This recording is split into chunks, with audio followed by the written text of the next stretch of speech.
Assalamualaikum warahmatullahi wabarakatuh. Alhamdulillah, summa alhamdulillah, wassalatu wassalamu ala rasulillah wa ala alihi wa sahbihi wa man tabi'ahu huda. Rabbi surah li sadri wa yassir li amri wa hlul 'uqdatam min lisani yafqahu qawli wa ba'd.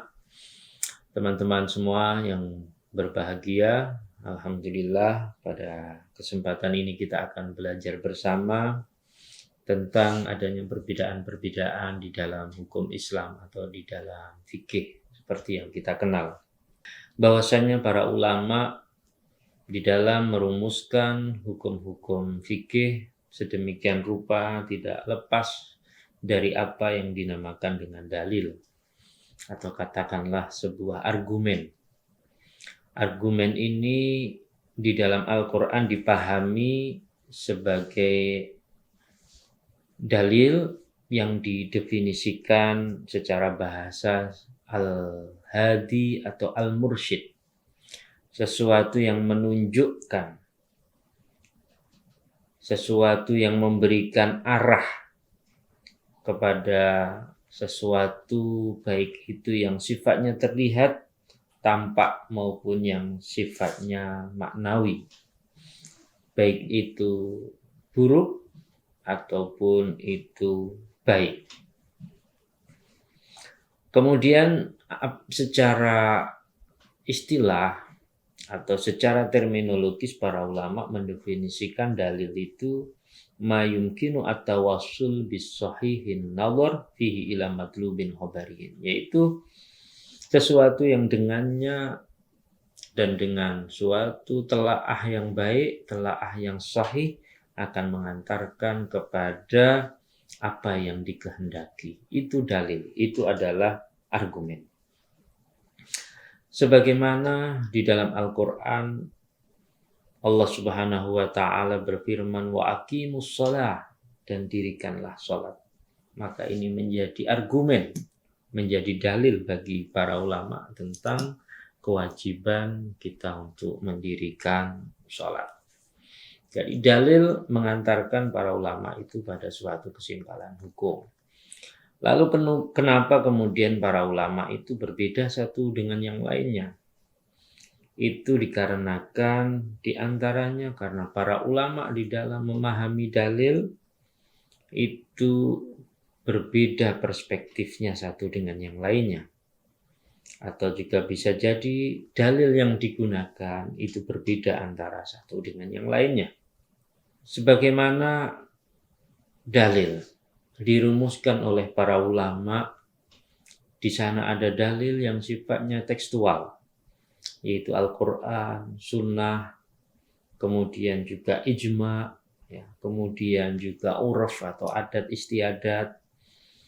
Kemudian ada dalil yang itu sifatnya rasional, ada kias, analog, ya. Kemudian ada istisan atau preferensi, ada masoleh mursalah atau semacam kemaslahatan. Itu adalah juga dalil yang dipertimbangkan oleh para ulama. Penggunaan dalil satu dengan yang lainnya yang berbeda ini, meskipun hierarkinya itu sudah ada sedemikian rupa, itu para ulama berbeda. Bahkan dalil yang sama Al-Quran, para ulama bisa memahaminya secara berbeda. Karena karakter Al-Quran itu sendiri di sana terdapat ayat-ayat yang sifatnya qat'i atau yang sifatnya absolut atau yang sifatnya aksiomatis karena dengan mudah bisa dipahami. Di dalam Al-Quran juga ada ayat-ayat yang sifatnya dhanni, yaitu ayat-ayat yang itu menyimpan satu atau beberapa beberapa arti atau makna, sehingga para ulama bisa berbeda di dalam memilih makna yang tepat di antara makna-makna yang ada. Fihi ayatun muhkamatun wa ukharu mutasyabihat, bahwasanya di dalam Al-Quran itu ada ayat-ayat yang muhkam yang jelas maknanya, dan ada ayat-ayat yang mutasyabih yang tidak jelas maknanya. Para ulama berbeda memahami apa itu kata alif lam mim, apa itu makna Yasin, apa itu makna Toha. Para ulama berbeda dalam memahami kata al-qur'u. Ada yang memahaminya sebagai al-haid, ada yang memahaminya sebagai at-tuhru. Maka inilah yang kemudian memunculkan terjadinya perbedaan pendapat di antara para ulama. Belum ada lagi dalil-dalil rasional yang itu disepakati dan juga disengketakan oleh para ulama. Mereka berdebat, mereka berargumen mengenai legitimasinya. Apakah qiyas itu adalah dalil rasional yang memiliki legitimasi? Apakah istisan adalah dalil juga yang memiliki legitimasi? Itu adalah dalil-dalil rasional. Para ulama berbeda. Tetapi perbedaan para ulama itu dengan syarat mereka memiliki kompetensi yang cukup dalam ilmu-ilmu sebagai bekal untuk memahami Al-Quran dan Sunnah. Para ulama menyatakan bahwasanya man istahada wa akhta'a falahu ajrun wa man ashaba falahu ajrun. Siapa saja yang beristihad merumuskan suatu hukum asalkan ia memiliki kapasitas, maka di antaranya yang benar itu mendapatkan 2 pahala dan di antaranya yang salah itu tetap mendapatkan 1 pahala. Jadi di dalam agama ini para ulama berbeda pendapat adalah suatu hal yang merupakan, saya kira, konsekuensi logis dari perbedaan dalil atau persamaan dalil tetapi beda di dalam memahaminya.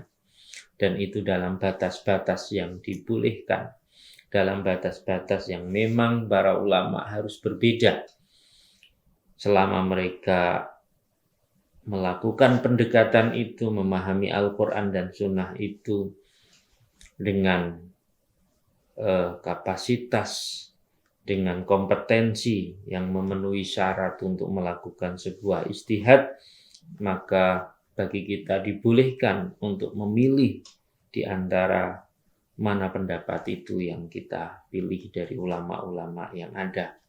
Maka masyarakat pun mereka tidak perlu berdebat dan menyoal tentang perbedaan pendapat ini, karena pada akhirnya mereka akan taklid atau karena akan mengikuti salah satu di antara ulama atau salah satu di antara madhab yang ada, yang sama-sama mereka memiliki kompetensi, yang sama-sama mereka itu beristihad sesuai dengan kompetensi itu, yang sama-sama dibenarkan di dalam agama ini mereka untuk kemungkinan terjadinya perbedaan pendapat. Maka di dalam kita beragama dengan menggunakan atau dengan mengikuti madhab apa atau dengan mengikuti ulama siapa, kita lihat saja jika memang itu lahir muncul dari ulama yang memiliki kompetensi dan kapasitas, kita dibolehkan untuk mengikutinya. Tetapi kalau itu lahir dari ulama yang tidak memiliki kompetensi, yang tidak memiliki kapasitas, maka itu harus kita pikirkan lagi. Kita harus memilih ulama-ulama yang memiliki kompetensi, yang memang memiliki kapasitas cukup untuk merumuskan hukum-hukum agama ini. Nah, kita sebagai orang awam tentunya barangkali juga tidak bisa menilai ulama-ulama itu, maka kita mengikuti ulama-ulama yang kita kenal saat ini. Mereka mengikuti ulama-ulama dulu siapa, maka mengikuti ulama-ulama yang ada saat ini sama saja kita mengikuti ulama-ulama yang ada terdahulu. Karena pada dasarnya dari ulama zaman dulu sampai sekarang mereka yang memiliki kapasitas dan kompetensi itu Rasulullah Shallallahu Alaihi Wasallam bersabda, al ulama warasatul anbiya. Siapapun itu ulama adalah pewaris para nabi yang mengajarkan, yang kemudian juga menyebarkan, yang kemudian juga merumuskan hukum-hukum yang sesuai dengan ajaran agama ini. Demikian yang bisa saya sampaikan teman-teman semuanya terkait dengan perbedaan pendapat di dalam agama ini. Selama itu lahir dari seorang ulama yang memiliki kompetensi dan memiliki kapasitas, maka siapapun ulama itu kita bisa mengikutinya. Wallahul muwaffiq ila aqwamit thoriq. Wassalamualaikum warahmatullahi wabarakatuh.